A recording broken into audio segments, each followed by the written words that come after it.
Hello, my name is Susan and I am an academic skills instructor at Trent University.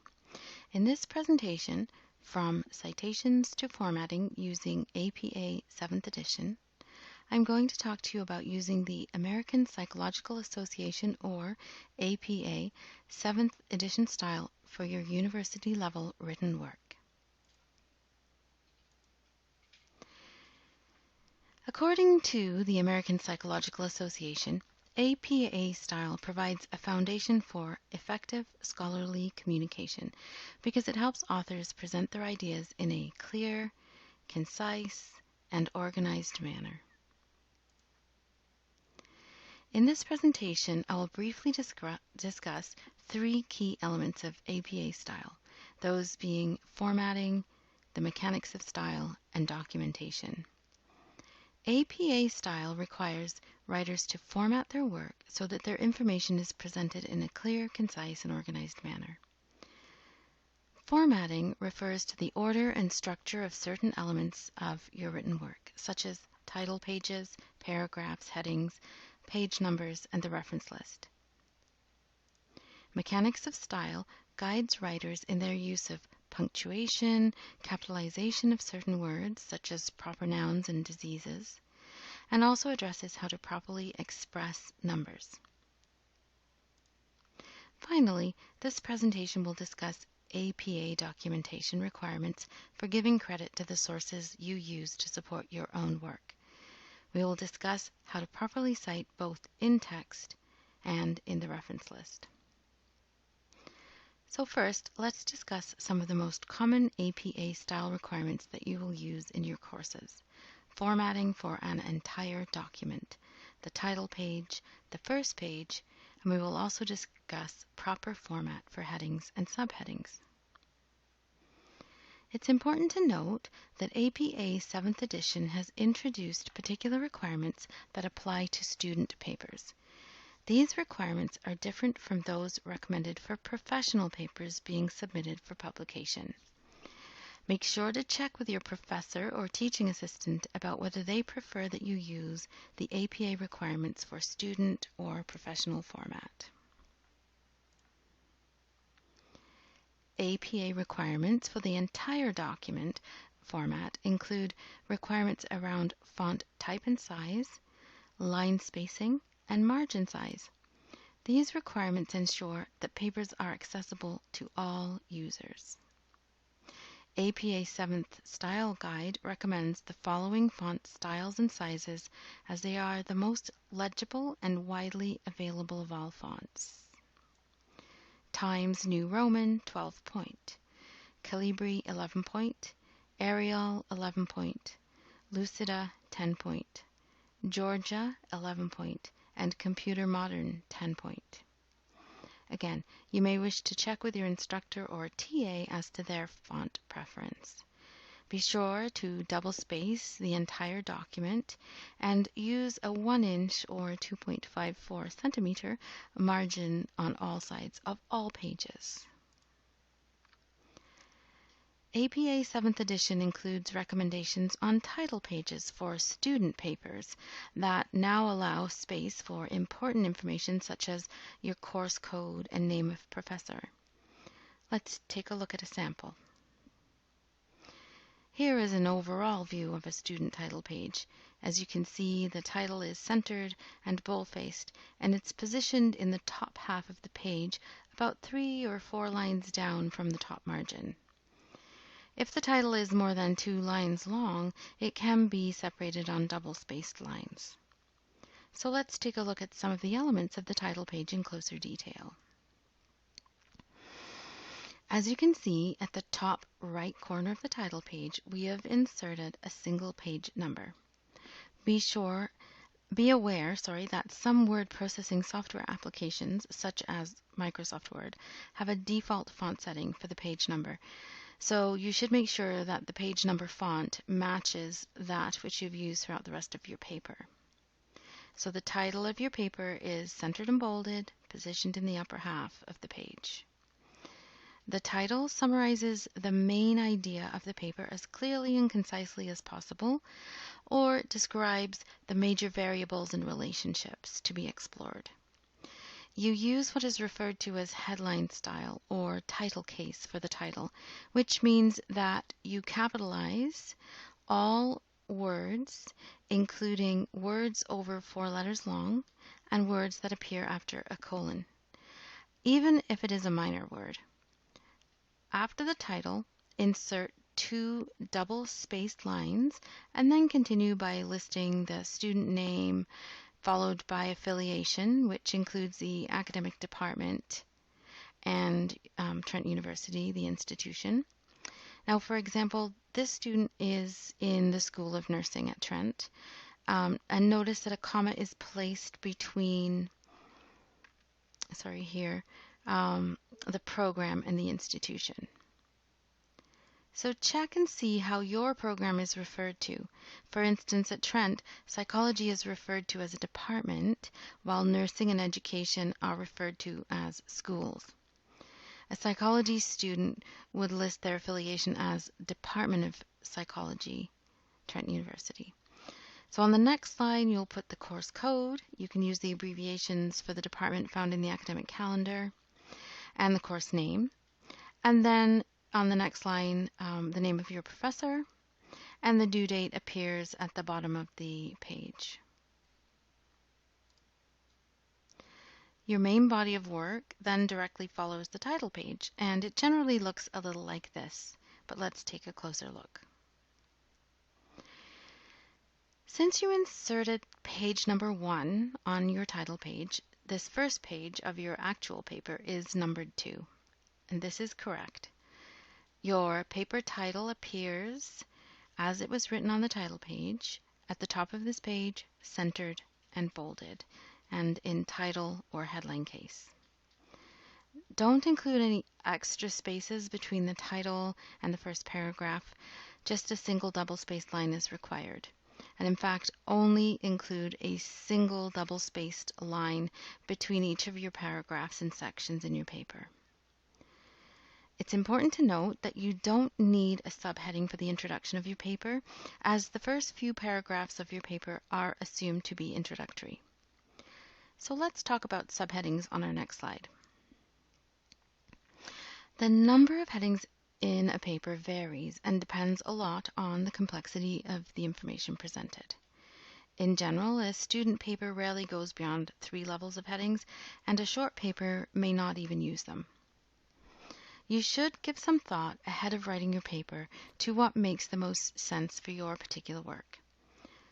All major sections of your paper, for example, the methods, results, and discussion sections, should have a Level 1 heading. Level 1 headings are centered, bolded, and use title case capitalization. However, you may wish to divide a Level 1 section, such as your methods section, into subsections to present more detailed information.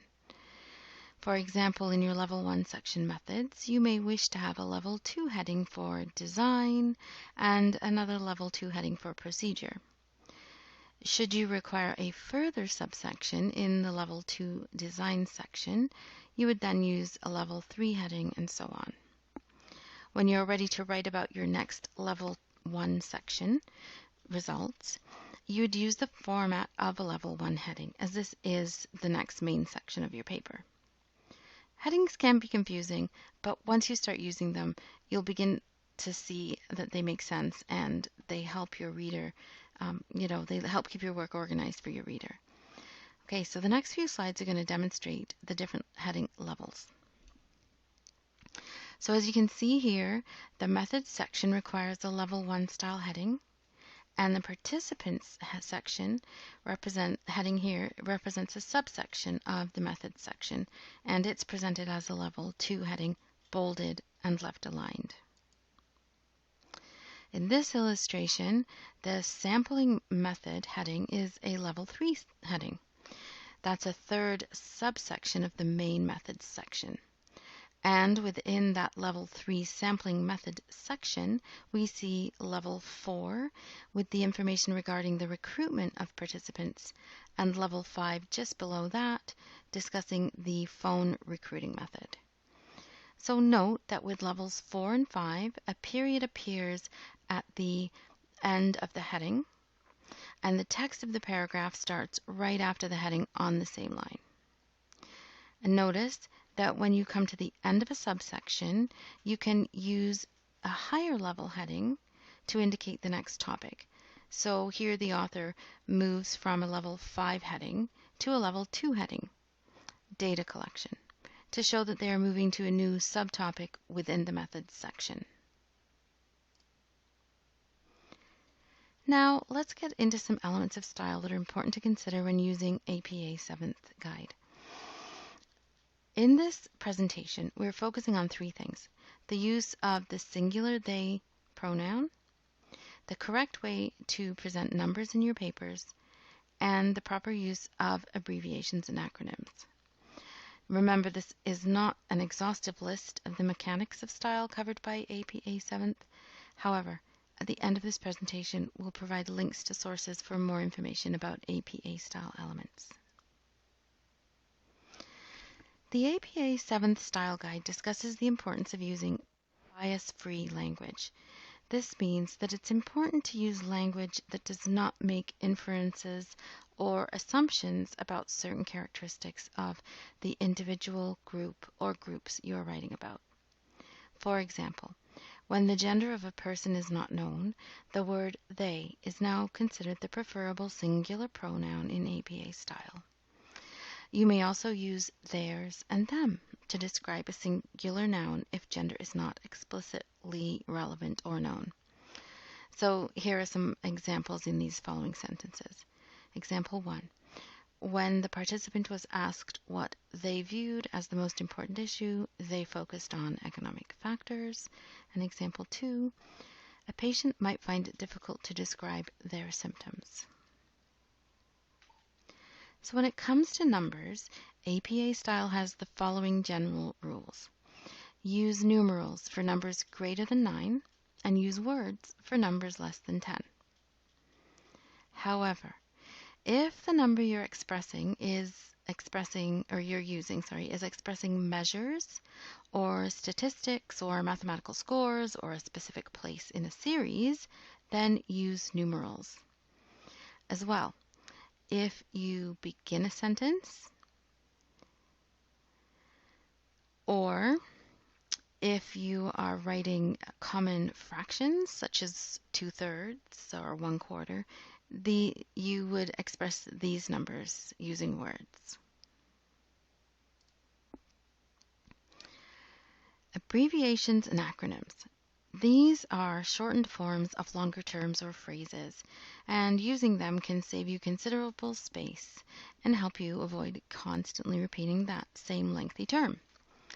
But when you decide to use an abbreviation in a paper, you must first write out the term in full, followed with the abbreviation in brackets, as demonstrated here: American Psychological Association, and in brackets, APA. Subsequent references to the term can just appear as the abbreviated form, APA.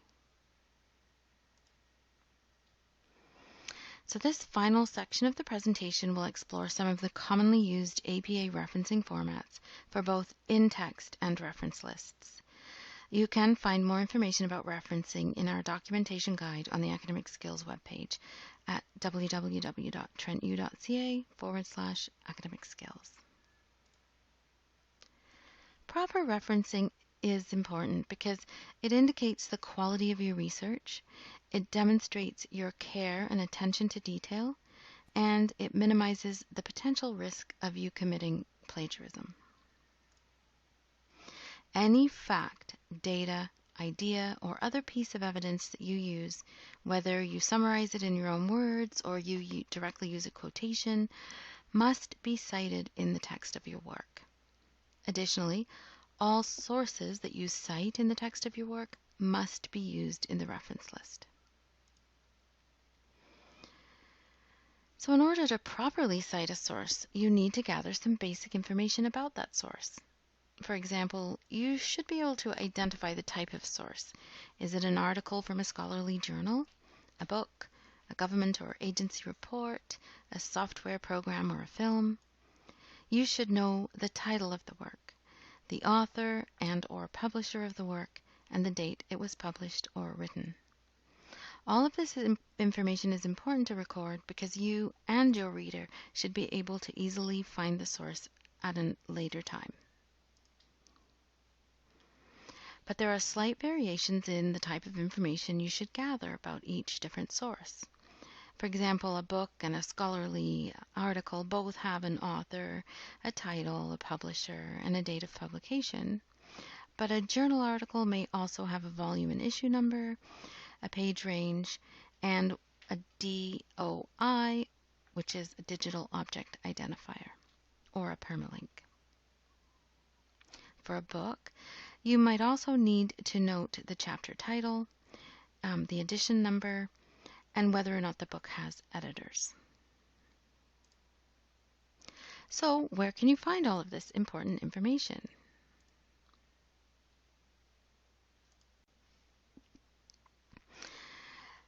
Sometimes this requires a little effort and practice, depending on the type of source, but there are some common places that you should search first.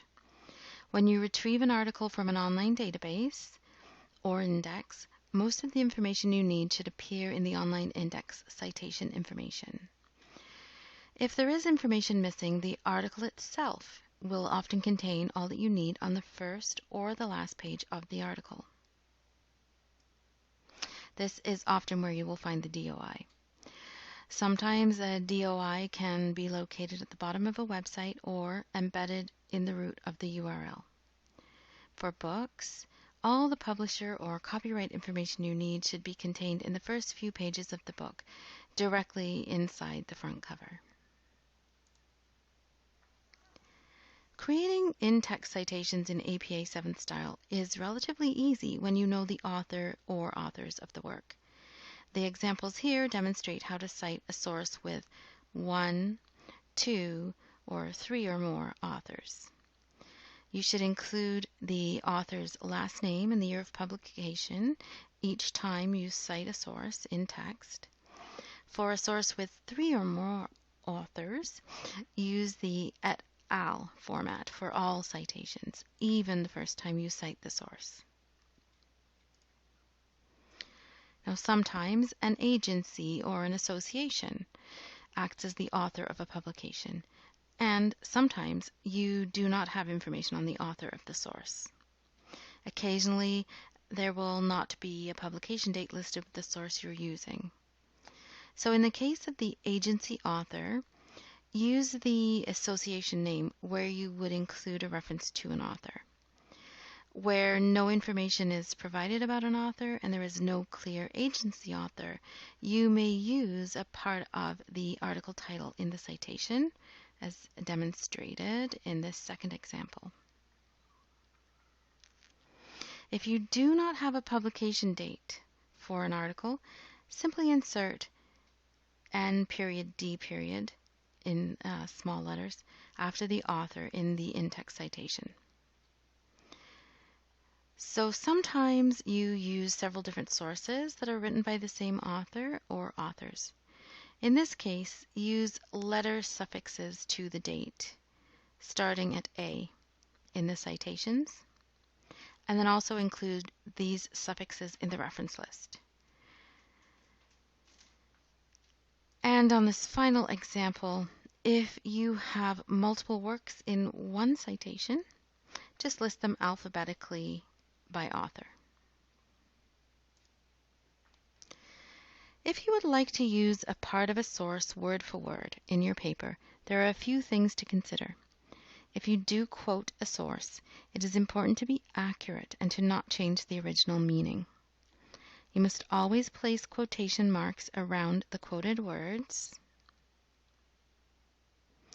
All direct quotations must be followed by a clear reference. Remember to include a page number for the quoted text, as shown in the first example on this slide.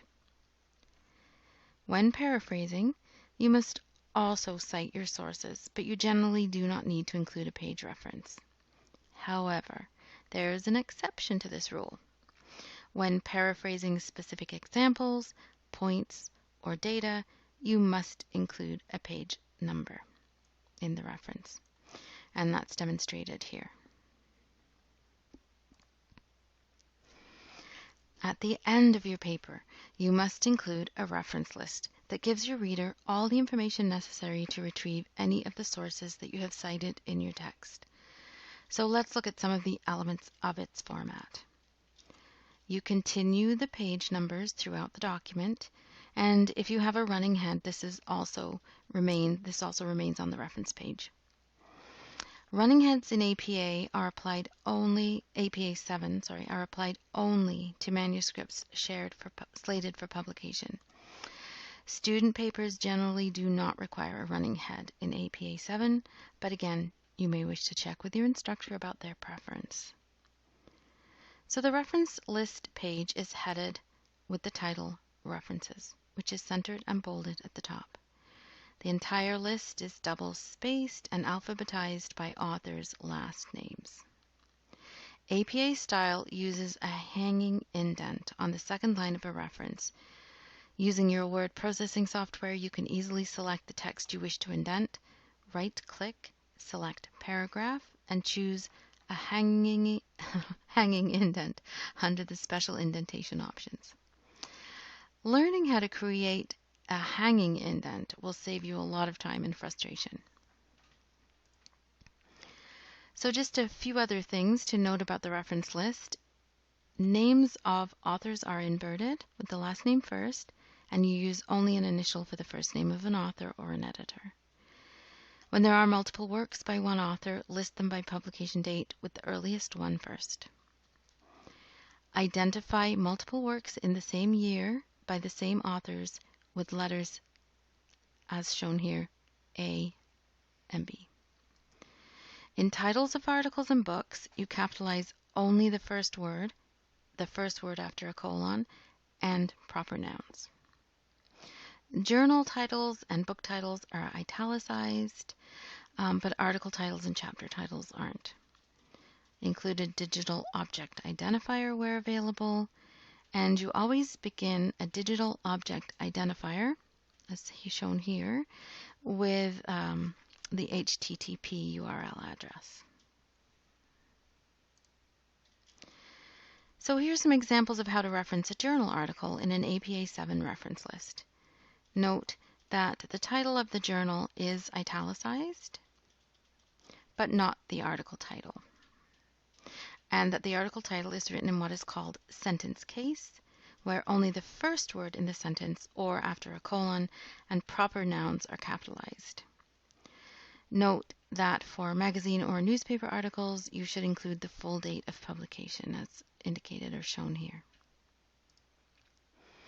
Books are referenced with author name first, year of publication, title of the book, which is italicized, and publisher information. Now, if you're citing an article or a chapter from an edited book, you list the author first and the year of publication, then the title of the chapter or article, but it's not italicized, followed by the word in, and the names of the editors. Now note that the editors' names are not inverted, in that their initials come first before their names. Then you place eds, period, in brackets after the editors' names, comma, and then you include italicized the name of, the title of the book. And finally, and then the page reference for the chapter that you used, and finally, information about the publisher or publishing body. So APA style also requires that you properly cite online sources, whether these be articles on web pages, social media posts, or YouTube videos. The basic information you should include for an online source should be author, and if that's not a person, then the group or organization to whom the web page belongs, the date that the article was last updated, the title of the work, website name, and the URL from which you retrieved the source. And here are just two examples of articles, how to reference an online report and an article on a web page. So in this presentation, I've been able to touch on a few of the basic features of formatting, style, and referencing in APA 7. If after watching this presentation you feel you need more information about APA 7th edition, there are a number of excellent resources available. First, the Academic Skills website has a comprehensive documentation guide that includes checklists, videos, and samples on APA, as well as other referencing and citing styles. If you visit the www.apastyle.org, this is also a great online resource that has lots of excellent resources and examples. And the APA blog, Style blog, is a great searchable tool where you can find many of your answers to your APA questions. Don't forget, you can book an appointment with an academic skills instructor at Trent University, and we can review your in-text citations and reference lists together. We can do this in different ways. We have many different appointment types, including Zoom appointments, where we can share a screen and look at your document. We also have online appointments where you can submit a paper for review, and we will email the paper back to you with our comments and feedback. So for more information on how to book an appointment, visit the online booking system at www.trentu.ca/SEP. And don't forget to check out our many excellent resources for improving your writing, note-taking, time management, study skills, and many more at www.trentu.ca/academic skills. Thank you so much for listening to this presentation. I hope it's been helpful, and we hope to see some of you in appointments very soon.